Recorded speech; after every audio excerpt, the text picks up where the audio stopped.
الأفلاك والأرضين والصلاة والسلام على من كان نبيا وآدم بين الماء والطين أجمل الأجملين أكمل الأكملين سيدنا ومولانا محمد وعلى آله وأصحابه وأتباعه إلى يوم الدين. أما بعد، فقد قال الله عز وجل في القرآن المجيد والفرقان الحميد: أعوذ بالله من الشيطان الرجيم، بسم الله الرحمن الرحيم.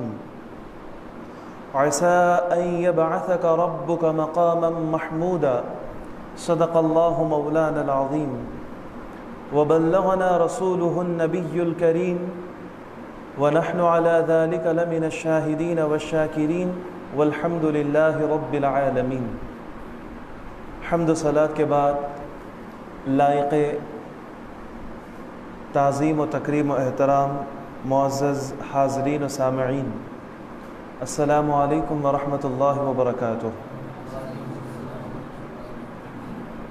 اللہ جل مجدہ کی توفیق سے اور اس کے احسان خاص سے ہم اور آپ آج کے اس مبارک علمی مجلس میں جمع ہیں تاکہ ہم اللہ اور اس کے رسول صلی اللہ علیہ وسلم کے متعلق کچھ باتیں سنیں اور سنائیں۔ دعا ہے کہ مولا تعالیٰ مجھے حق بولنے اور ہم تمام کو حق سننے، سمجھنے اور پوری زندگی اس پر عمل کرنے کی توفیق نصیب فرمائے۔ حاضرین محترم، قیامت کے متعلق ہماری گفتگو جاری ہے۔ حشر کا میدان قائم ہوگا اور اللہ تبارک و تعالی تمام انسانوں اور جنوں کو اکٹھا فرمائے گا۔ نہ صرف انسان اور جنات بلکہ تمام مخلوقات کو بھی اللہ تبارک و تعالی میدان حشر میں جمع کرے گا، اور اللہ تبارک و تعالی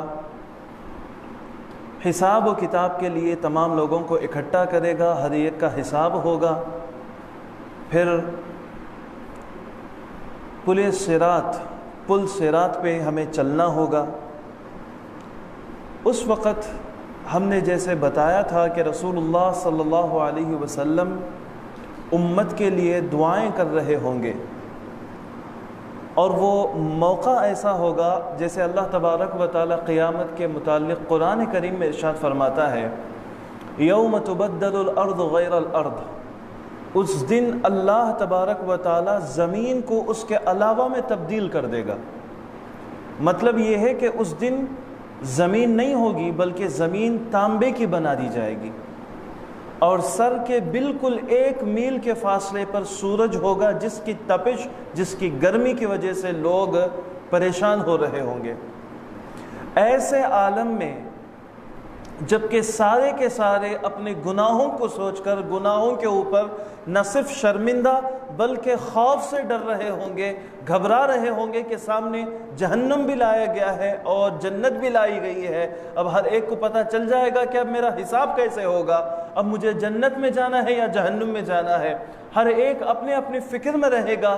تو اس وقت صرف اور صرف ایک ذات ایسی ہوگی جو پوری امت کے لیے رو رہی ہوگی، اس ذات کا نام نامی اسم گرامی محمد الرسول اللہ صلی اللہ علیہ وسلم۔ خطبہ مسنونہ کے اندر میں نے ایک آیت کریمہ کی تلاوت، بلکہ اس کے ایک حصے کی تلاوت کی، جس میں اللہ تبارک و تعالی فرماتا ہے: عسى ان يبعثك ربك مقاما محمودا۔ اللہ اپنے حبیب صلی اللہ علیہ وسلم سے فرما رہا ہے کہ اے میرے نبی، اے میرے حبیب، ان قریب تمہارا رب ایک مقام محمود میں تمہیں فائز کرے گا، تمہیں ایک ایسی جگہ بٹھائے گا جس کا نام ہے مقام محمود۔ علامہ ابن کثیر اپنی تفسیر کے اندر فرماتے ہیں، حضرت عبداللہ بن ابن عباس رضی اللہ تعالیٰ عنہما کا قول نقل کرتے ہوئے کہ اللہ نے جو قرآن میں فرمایا ہے مقام محمود، یہ مقام محمود مقام شفاعت ہے۔ مطلب یہ ہے کہ اللہ تبارک و تعالی حضور کو ایک ایسی جگہ بٹھائے گا جہاں رہ کر حضور پوری امت کے لیے شفاعت کریں گے۔ نبی کریم رؤوف الرحیم صلی اللہ تعالیٰ علیہ وسلم اس وقت امت کے لیے شفاعت کریں گے، اپنے رب کے سامنے ہمارے لیے گڑ گڑائیں گے، روئیں گے۔ حضور علیہ الصلاۃ والسلام خود بخاری اور مسلم کی روایت ہے، حضور خود فرماتے ہیں قیامت کے اس دن سارے لوگ نکل کر کے نفسی نفسی کے عالم میں حضرت آدم علیہ الصلاۃ والسلام کے پاس آئیں گے، کہیں گے کہ اے آدم تمہیں اللہ نے اپنے ہاتھوں سے بنایا، اے آدم تم اللہ تبارک و تعالیٰ کے صفی ہو، یعنی اللہ کے ایک پسندیدہ ہیں، تو آپ اللہ کے رسول بھی ہیں اور آپ اللہ کے برگزیدہ بندے ہیں، آج ہماری خبر لیجئے، ہمیں اس مصیبت سے بچائیے، ہماری شفاعت کیجئے۔ حضرت آدم علیہ السلام ابراہیم علیہ السلام کے پاس جاؤ، ہو سکتا ہے یہ تمہارا کام بنا دے۔ پھر پوری مخلوق نکل کر کے حضرت ابراہیم علیہ السلام کے پاس آئے گی، سارے لوگ اکٹھا ہوں گے حضرت ابراہیم علیہ السلام کی بارگاہ میں، اور حضرت ابراہیم علیہ السلام سے کہیں گے کہ اے ابراہیم علیہ السلام، اللہ نے تمہیں اپنا خلیل بنایا ہے، اللہ نے تمہیں اپنا دوست بنایا ہے، تم اللہ کے بڑے چہیتے ہو، دوست ہو، آج ہماری شفاعت کریں، ہمارے لیے شفاعت کریں، ہمیں کسی طرح جنت میں لے جائیں۔ تو حضرت ابراہیم علیہ السلام فرمائیں گے لست لہا، یہ کام میں نہیں کر سکتا، علیکم بموسیٰ، ہاں ہو سکتا ہے موسیٰ تمہارا کام بنا دے، تو اللہ کے نبی حضرت موسیٰ علیہ السلام کے پاس تم چلے جاؤ۔ پھر سارے کے سارے پورے انسان موسیٰ علیہ السلام کے پاس آئیں گے اور کہیں گے اے موسیٰ تم اللہ کے نبی ہو، اللہ کے رسول ہو، اللہ نے تمہیں کتاب دی ہے، اور اللہ تبارک و تعالیٰ سے تم دنیا میں ہم کلام ہوتے تھے، بغیر کسی فرشتے کے آپ ڈائریکٹ اللہ سے بات کرتے تھے، اتنی شان والے ہیں، آج ہمیں بچا لیجئے۔ حضرت موسیٰ علیہ السلام بھی فرمائیں گے لست لہا، میں یہ کام نہیں کر سکتا۔ آج اللہ اتنے غصے اور جلال میں ہے کہ اللہ کے سامنے میں یہ کام کے لیے پیش نہیں ہو سکتا۔ علیکم بی عیسیٰ، تم اللہ کے نبی عیسیٰ علیہ السلام کے پاس چلے جاؤ۔ پھر ساری مخلوق، سارے انسان دوڑ کر کے حضرت عیسیٰ علیہ السلام کے پاس جائیں گے، کہیں گے اے عیسیٰ اللہ نے تمہیں اپنی روح قرار دی، اللہ نے تمہیں اپنا کلمہ بنایا ہے، بغیر باپ کے تمہیں پیدا کیا ہے، تم بڑے اللہ کے محبوب ہو، آج ہمیں بچا لو۔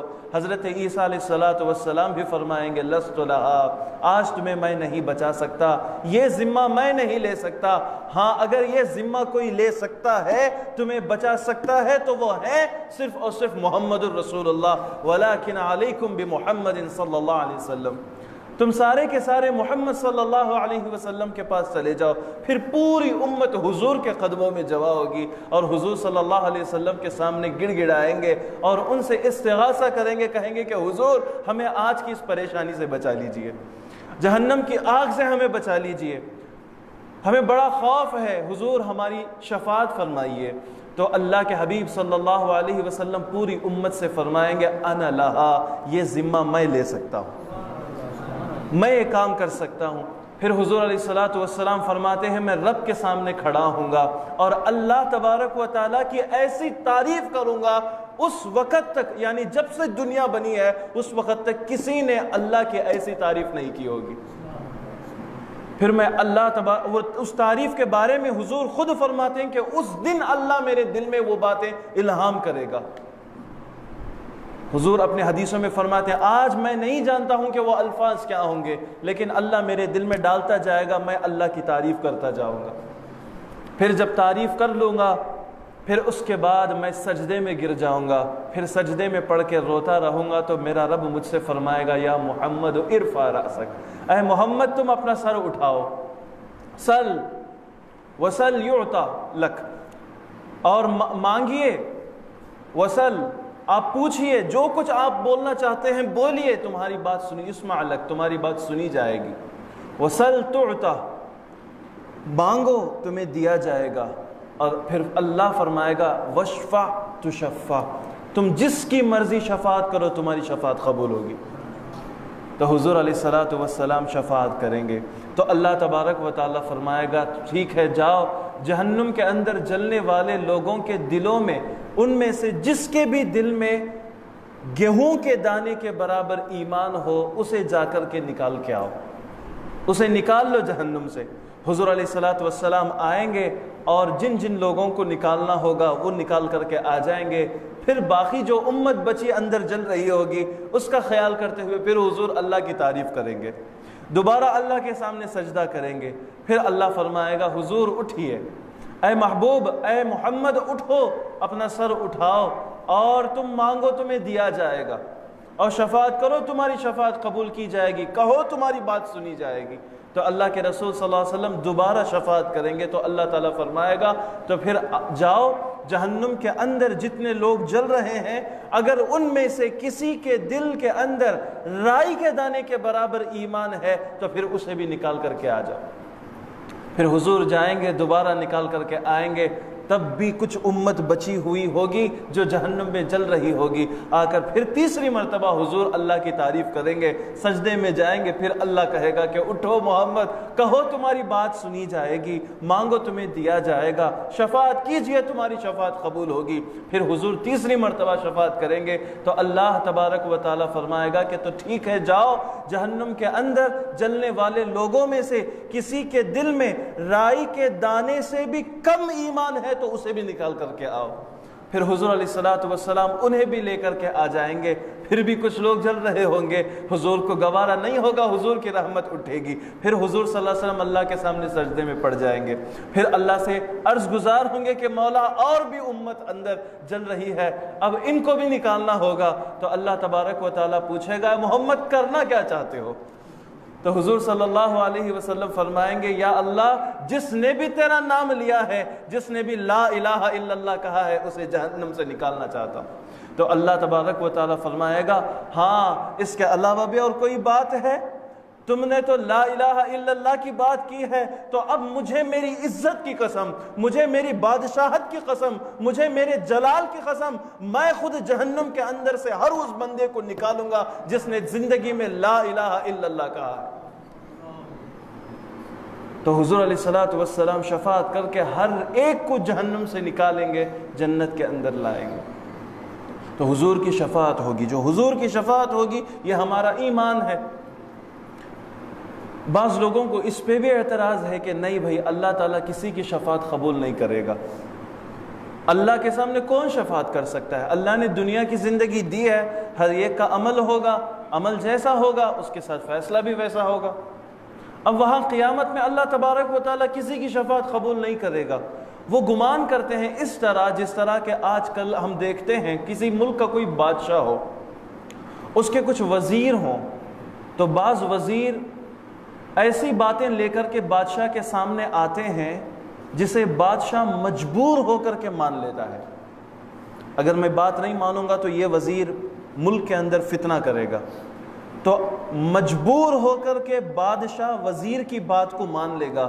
بعض لوگ سمجھتے ہیں کہ شاید یہ لوگ جو عقیدہ رکھتے ہیں شفاعت کا، یہ ایسے عقیدہ رکھتے ہیں کہ یہ اللہ کے نبی جا کر شفاعت کریں گے تو اللہ مجبور ہو کے مان جائے گا۔ اللہ کی قسم ایسا ہمارا عقیدہ نہیں ہے، اہل سنت و جماعت کا عقیدہ ایسا نہیں ہے۔ آپ لوگوں کے سامنے میں اس کو واضح طور پہ بیان کر دوں، نہ ہمارا ایسا عقیدہ کبھی تھا نہ ہے، انشاءاللہ کبھی ایسا ہوگا۔ اللہ کے سامنے کوئی لڑ جھگڑ کے نہیں شفاعت کرے گا، اللہ کے سامنے کوئی اپنا زور نہیں دکھا سکتا، اللہ تبارک و تعالیٰ کی مرضی وہاں پہ چلے گی۔ ہاں اللہ کے ساتھ ساتھ اللہ کے محبوب بندوں کی بھی مرضی چلے گی۔ تو اللہ تبارک و تعالیٰ اپنے محبوب کو اختیار دیا ہے، حضور کی شفاعت وہاں پہ قبول ہوگی، تو اللہ تبارک و تعالیٰ کی اجازت سے ہی یہ شفاعت ہوگی۔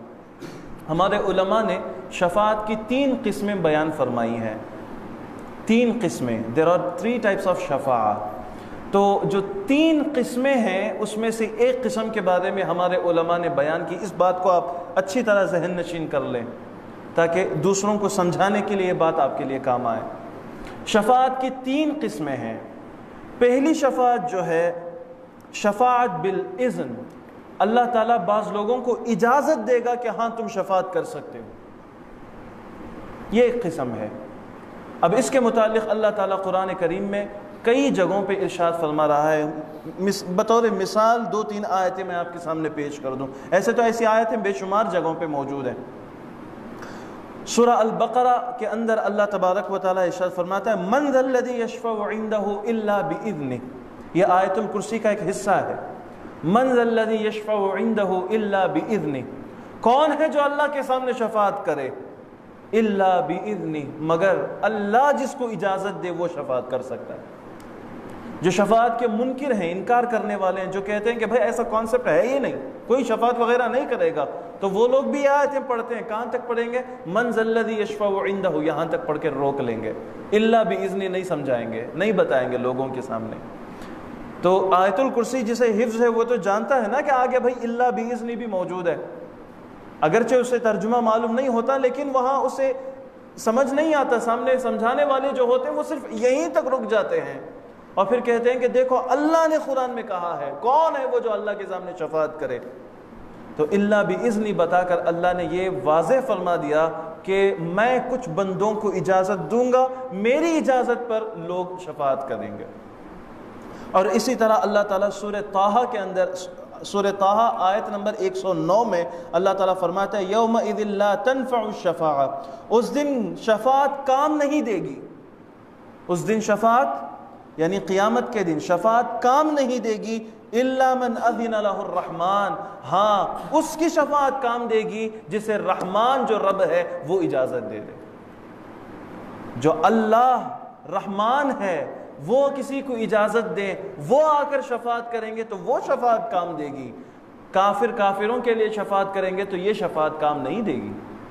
تو قرآن کریم کے اندر تیسری جگہ پہ اللہ تعالیٰ نے یہ فرمایا سورہ نبا کے اندر یوم یقوم الروح والملائکۃ صفا، اللہ تعالیٰ قیامت کا جو منظر ہے وہ بیان کر رہا ہے کہ اللہ تعالیٰ فرماتا ہے یوم یقوم الروح والملائکۃ صفا، اس دن حضرت جبریل علیہ السلام بھی آئیں گے اور فرشتے بھی آئیں گے اور سارے کے سارے صفوں میں کھڑے ہو کر کے رہیں گے، لا یتکلمون، اس دن اللہ کا جلال ایسا ہوگا، اللہ کا غصہ ایسا ہوگا کہ کوئی بات نہیں کر سکتا، کوئی بات نہیں کر سکتا۔ آگے اللہ فرماتا ہے الا من اذن لہ الرحمن، مگر رحمان جسے اجازت دے وہ بات کرے گا۔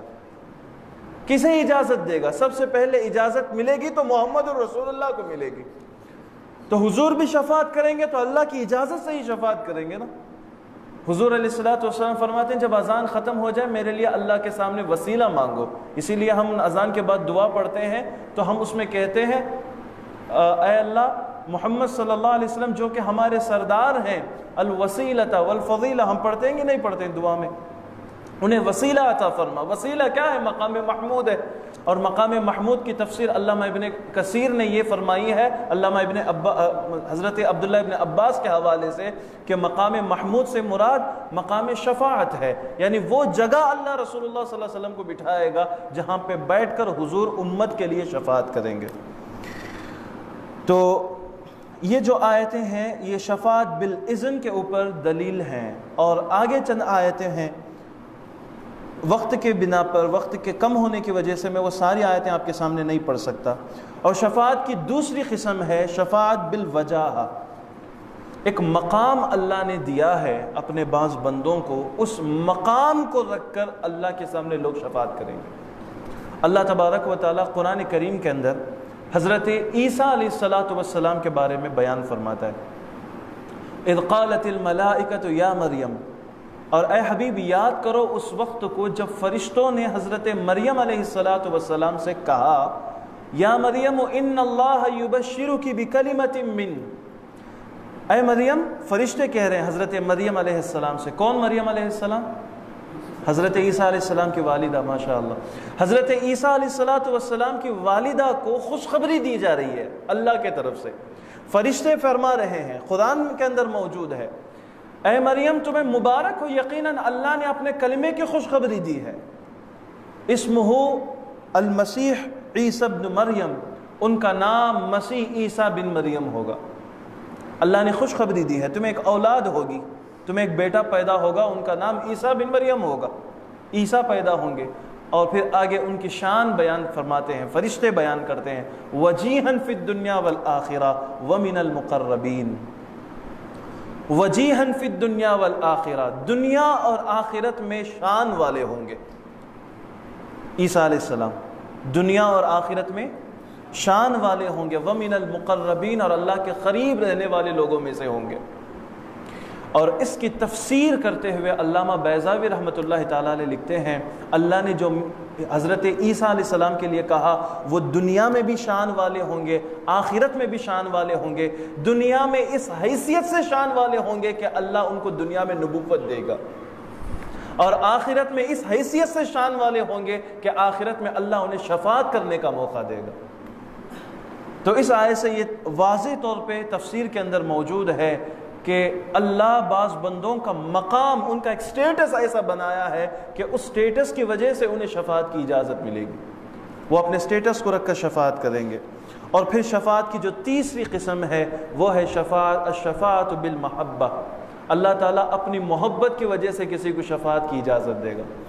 اللہ کو اپنے محبوب بندوں سے پیار جو ہوگا، محبت جو ہوگی، اس محبت کی بنا پر اللہ تبارک و تعالیٰ شفاعت کی اجازت دے گا۔ اور اللہ تعالیٰ اپنے حبیب علیہ الصلوۃ والسلام کے بارے میں فرماتا ہے وَلَسَوْفَ يُؤْتِيكَ رَبُّكَ فَتَرْضَىٰ،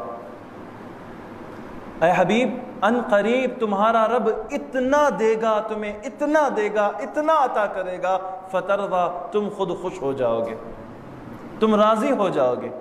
اللہ خود بیان کر رہا ہے کہ اے حبیب میں تمہیں دوں گا، اے میرے نبی، اے میرے محبوب، میں تمہیں دوں گا، اور اتنا دوں گا کہ تم خوش ہو جائیں گے، راضی ہو جائیں گے۔ تو اللہ تبارک و تعالیٰ بعض لوگوں سے پیار کرتا ہے تو اس پیار کی بنا پر شفاعت ہوگی، کسی کو مقام دیا ہوگا اس مقام کی وجہ سے شفاعت ہوگی، اور کسی کو اجازت ملے گی، اجازت کی وجہ سے شفاعت ہوگی۔ اور حضور علیہ الصلوۃ والسلام کو جو شفاعت ملی ہے اور امت میں دوسروں کو بھی جو شفاعت ملی ہے، کرنے کا جو موقع ملا ہے، ان تمام شفاعت میں ایک فرق ہے۔ جتنے لوگوں کو شفاعت ملی ہے وہ شفاعت اپنی جگہ شفاعت ہوگی، لیکن حضور کی جو شفاعت ہے اسے علماء فرماتے ہیں الشفاعت العظمیٰ، ان کی شفاعت سب سے بڑی شفاعت ہوگی۔ الشفاعت الکبریٰ، ان کی سب سے بڑی شفاعت ہوگی، سب سے عظمت والی شفاعت۔ کس حیثیت سے؟ جب پوری مخلوق چپ چاپ کھڑی ہوگی اس وقت سب سے پہلے محمد الرسول اللہ شفاعت کریں گے۔ ہر ایک کانپ رہے ہوں گے، ڈر رہے ہوں گے، جہنم کے خوف سے تھرا رہے ہوں گے، تو اس وقت سب سے پہلے جسے اجازت ملے گی، سب سے پہلے جس کے لیے اجازت دی جائے گی وہ محمد الرسول اللہ صلی اللہ علیہ وسلم ہے۔ اس حیثیت سے حضور کی شفاعت سب سے عظیم شفاعت ہے۔ آج یہ چیزیں بیان کرنے کا مقصد یہی ہے کہ ان چیزوں سے لا علمی کی وجہ سے بہت سارے فتنے ہمارے اندر اٹھ گئے ہیں، شفاعت کو نہیں مانتے، اسے نہیں مانتے، اسے نہیں مانتے۔ تو قرآن اور حدیث کے اندر یہ دلائل موجود ہیں، اور میں نے شفاعت کی جو 3 قسمیں آپ کے سامنے بیان کی ہیں، اور یہ تینوں قسمیں کی دلیل میں نے قرآن سے دی ہے۔ اب 2-4 حدیث بھی سن لیتے ہیں جس میں یہ ہم بیان کریں گے کہ حضور کے ساتھ ساتھ اور بھی کون لوگ شفاعت کریں گے۔ اللہ کے حبیب صلی اللہ علیہ وسلم کی جو شفاعت ہوگی اس کے بارے میں تو میں نے بخاری و مسلم کے حوالے سے بتا دی، اور ایک حدیث ہے جو بخاری و مسلم کے اندر ہے، حضرت جابر بن عبداللہ رضی اللہ تعالیٰ اس حدیث کے راوی ہیں۔ وہ فرماتے ہیں کہ رسول اللہ صلی اللہ علیہ وسلم نے ارشاد فرمایا، حضور فرماتے ہیں مجھے اللہ نے ایسی 5 چیزیں دی ہیں مجھ سے پہلے کسی نبی کو اللہ نے وہ چیزیں نہیں دی۔ سبحان اللہ، 5 چیزیں اللہ نے مجھے دی ہیں، مجھ سے پہلے کسی نبی کو، کسی رسول کو اللہ نے وہ چیزیں نہیں دی۔ ان 5 چیزوں میں سے ایک چیز کے بارے میں حضور فرماتے ہیں اوتیت الشفاعہ، اللہ نے مجھے شفاعت کی اجازت دی ہے۔ ان 5 میں سے ایک، یعنی مجھے ابھی دنیا میں ہی یہ چیز مل گئی ہے کہ ہاں تم شفاعت کر سکتے ہو۔ اور اللہ کے حبیب صلی اللہ علیہ وسلم شفاعت کریں گے اور آپ ہی سب سے پہلے شفاعت کریں گے۔ مسلم اور ابو داؤد شریف کی روایت ہے، حضرت ابو ہریرہ اس حدیث کے راوی ہیں۔ توجہ میری طرف رکھیں، حدیثیں سنتے جائیں تاکہ یہ چیزیں آپ کے ذہن میں بیٹھ جائیں، دوسروں کو بطور دلیل پیش کرنے میں آسانی ہو۔ توجہ میری طرف ہو۔ اللہ کے حبیب صلی اللہ علیہ وسلم فرماتے ہیں انا سید ولد آدم یوم القیامہ، قیامت کے دن آدم علیہ السلام کی تمام اولادوں کا میں سردار رہوں گا۔ اور پھر آگے فرماتے ہیں وَأَوَّلُ مَن يَنشَقُّ عَنْهُ الْقَبْرُ، اور میں ہی وہ سب سے بڑا پہلا بندہ ہوں جس کی قبر سب سے پہلے کھولی جائے گی۔ اور پھر آگے حضور فرماتے ہیں وَأَنَا أَوَّلُ شَافِعٍ وَأَوَّلُ مُشَفَّعٍ، سب سے پہلے شفاعت کرنے والا بھی میں ہوں، سب سے پہلے جس کی شفاعت قبول کی جائے گی وہ بھی میری شفاعت ہوگی۔ تو یہ تو رہی بات صرف حضور علیہ الصلوۃ والسلام کی شفاعت کے بارے میں۔ کیا حضور کے علاوہ بھی کوئی شفاعت کریں گے؟ دیکھتے ہیں حدیث کے اندر، بخاری و مسلم کے اندر، بخاری شریف سب سے بڑی کتاب ہے، اصح الکتب بعد کتاب اللہ کی کتاب جو قرآن مجید ہے اس کے بعد سب سے عظمت والی کتاب ہے تو بخاری شریف ہے۔ حضور علیہ الصلوۃ والسلام اس بخاری شریف کی روایت میں یہ بیان فرماتے ہیں، حضرت عثمان بن عفان اس حدیث کے راوی ہیں، حضور فرماتے ہیں قیامت کے دن 3 قسم کے لوگ شفاعت کریں گے۔ کتنے؟ 3 قسم کے لوگ شفاعت کریں گے۔ ان میں سب سے پہلے الانبیاء، حضور نے فرمایا نبیوں کی جماعت شفاعت کرے گی۔ صرف حضور نہیں، حضور کی شفاعت کے بعد ہر نبی اپنی امت کے لیے شفاعت کریں گے، تو ہر نبی شفاعت کریں گے۔ اور نبیوں کے بعد ثم العلماء، پھر جو عالم ربانی ہوں گے وہ اپنے لوگوں کے لیے شفاعت کریں گے۔ جو عالم ربانی ہیں، اللہ اور اس کے رسول کے خاطر کام کرنے والے جو علماء ہوں گے، پوری دنیا میں اپنی زندگی اللہ کے نام پر فنا کرنے والے، اللہ کے رسول کے نام پر وقف کرنے والے جو لوگ ہوں گے، ایسے علماء بھی اپنے لوگوں کو شفاعت کریں گے۔ ثم الشہداء، پھر اللہ کی راہ میں جو شہید ہونے والا ہے، اللہ کے راستے میں جو جنگ میں گیا، لڑائی میں گیا اور اسی جنگ کے میدان میں مر گیا، شہید ہو گیا، تو ایسا شہید بھی اللہ تبارک و تعالیٰ کے سامنے اپنے لوگوں کے لیے شفاعت کریں گے۔ تو 3 قسم کے لوگ، ایک اللہ کے انبیاء، نبیوں کی اور رسولوں کی جماعت شفاعت کریں گے، دوسرے علماء جو ہوں گے سچے، یہ شفاعت کریں گے، پھر جو شہداء، اللہ کے راستے میں جو شہید ہو گئے، یہ شفاعت کریں گے۔ عالم تو عالم، حافظ قرآن بھی شفاعت کریں گے۔ ابو داؤد شریف کی روایت ہے، حضور علیہ الصلوۃ والسلام فرماتے ہیں جس نے قرآن پڑھا اور قرآن کو یاد کیا، اللہ تعالیٰ اس قرآن کے بدلے حافظ قرآن کو جنت میں داخل کرے گا۔ اور ایک روایت میں ہے کہ اس پہ عمل کیا، اس روایت میں ہے کہ قرآن پڑھا یاد کیا، ایک روایت میں ہے کہ جس نے اس پہ عمل بھی کیا۔ تو جو حافظ قرآن کو حفظ کر لے گا، اس پہ عمل بھی کرے گا، تو اس قرآن کی برکت سے وہ تو جنت میں چلا جائے گا۔ پھر اللہ تبارک و تعالیٰ کے رسول فرماتے ہیں کہ اس حافظ قرآن سے کہا جائے گا کہ تمہارے گھر والوں میں سے ایسے 10 آدمیوں کی شفاعت کرو جن کے لیے جہنم لکھ دیا گیا ہے۔ فیصلہ ہوا، سوال جواب سب کچھ ہو کے اللہ نے جن کے لیے کہہ دیا کہ بھائی تمہارے برائی زیادہ ہیں، تم جہنم میں چلے جاؤ، تو جن کے لیے اللہ نے جہنم کا فیصلہ سنا دیا، ایسے 10 لوگوں کو ایک حافظ قرآن شفاعت کرے گا۔ اللہ ہمارے بچوں کو حافظ قرآن بنائے۔ اور آگے جو شہید کے بارے میں اللہ کے حبیب علیہ الصلوۃ والسلام نے یہ خوشخبری سنائی ہے کہ اللہ کے سامنے ایک شہید 70 آدمیوں کی شفاعت کرے گا۔ ایک شہید 70 آدمی جس نے اللہ کے راستے میں اپنا خون دیا، اپنی جان کا نذرانہ پیش کیا، ایسا شہید اللہ کے سامنے اپنے رشتہ داروں میں سے 70 آدمیوں کی شفاعت کرے گا۔ تو شہید 70 آدمیوں کی، حافظ قرآن 10۔ اور اس طرح اللہ کے حبیب صلی اللہ علیہ وسلم نے یہ بھی بیان فرمایا ہے، شاید یہ حدیث سن کر آپ تعجب میں پڑ جائیں، صرف علماء، شہداء اور ان سے بڑھ کر تو بڑے مقام پہ انبیاء اور رسول یہ شفاعت کریں گے، تو پھر عام انسان شفاعت نہیں کریں گے؟ بعض روایت یوں بھی ہیں کہ ایک مسلمان مومن دوسرے مسلمان مومن کے لیے بھی شفاعت کرے گا۔ ایک حدیث بتا کر کے میں اپنی تقریر ختم کروں گا، ساتھ ہی ایک میسیج بھی ہے آپ کو، ایک میسیج بھی ہے، وہ یہ کہ یہ حدیث آپ سنیں، اس کے اندر دیکھیں کہ وہ کون سا کام ہے جس کی وجہ سے اس کی شفاعت قبول ہو گئی۔ حدیث یہ ہے، ترمذی شریف کی روایت ہے، حضور علیہ الصلوۃ والسلام ارشاد فرماتے ہیں ان من امتی من یشفع للفئام، میری امت میں کچھ لوگ ایسے بھی ہیں جو ایک بڑی بڑی جماعت کو اللہ کے سامنے پیش کر کے ان کی شفاعت کریں گے۔ وَمِنْهُمْ مَنْ يَشْفَعُ لِلْقَبِيلَةِ، اور میری امت میں ایسے لوگ بھی ہیں جو اپنے قبیلے کے لیے، کئی خاندانوں کو ملا کر رکھیں تو ایک قبیلہ بنتا ہے، تو ایک قبیلہ جس میں کئی خاندان ہو تو ایک بندہ پورے قبیلے کے لیے شفاعت کرے گا۔ اور پھر آگے حضور فرماتے ہیں وَمِنْهُمْ مَنْ يَشْفَعُ لِلْعَصَبَةِ، اور میری امت میں سے بعض لوگ ایسے بھی ہیں جو تنہا اپنے پورے خاندان کی شفاعت کرے گا۔ اب اس میں ایسا نہیں ہے کہ وہ کون ہوگا، عالم ہے، شہید ہے، یا متقی ہے، نمازی ہے، تہجد گزار ہے، پتہ نہیں۔ تو اللہ کے حبیب صلی اللہ علیہ وسلم فرماتے ہیں وَمِنْهُمْ مَنْ يَشْفَعُ لِلرَّجُلِ، ہاں میری امت میں ایسے لوگ بھی ہوں گے جو ایک بندہ ایک ایک کی شفاعت کر کے جنت میں لے جائے گا۔ ابو داؤد کی روایت ہے، اللہ کے حبیب صلی اللہ علیہ وسلم فرماتے ہیں ایک صف قائم ہوگی جو جنت کو جانے والوں کی ہوگی، حساب کتاب سب ہو جائے گا، اب بس جنت کو جانے کے لیے لائن کھڑی ہوگی۔ اب پھر حساب و کتاب کے بعد بعض لوگوں کو جہنم کا بھی فیصلہ سنا دیا جائے گا، تو جو جہنم کے جانے والے لوگ ہوں گے وہ بھی ایک صف میں کھڑے ہوں گے۔ تو جہنم میں جانے والے جا رہے ہوں گے تو جنت میں جانے والے لوگوں کی جو صف ہے اس میں سے ایک بندہ جہنم میں جانے والے لوگوں میں سے لوگوں کو دیکھے گا، دیکھ کر کے کہے گا کہ اے فلاں، تو وہی بندہ ہے نا، ایک مرتبہ دنیا میں نے تجھ سے پانی مانگا تھا، تو نے مجھے پانی دیا۔ وہ کہے گا ہاں میں وہی بندہ ہوں۔ تو پھر اللہ کے سامنے وہ بندہ جو جنت کو جا رہا ہے وہ بولے گا کہ مولا میں تو جنت کو جا رہا ہوں، لیکن دنیا میں پانی کا ایک گھونٹ دے کر کے اس نے میری مدد کی، وہ جہنم جا رہا ہے، میں شفاعت کرتا ہوں، میں جنتی ہو گیا نا، اب میں شفاعت کرتا ہوں اس کے حق میں، میری شفاعت کو قبول فرما لے۔ تو اللہ اس کی شفاعت کو قبول فرما کے جہنمی کو جنتی بنا دے گا۔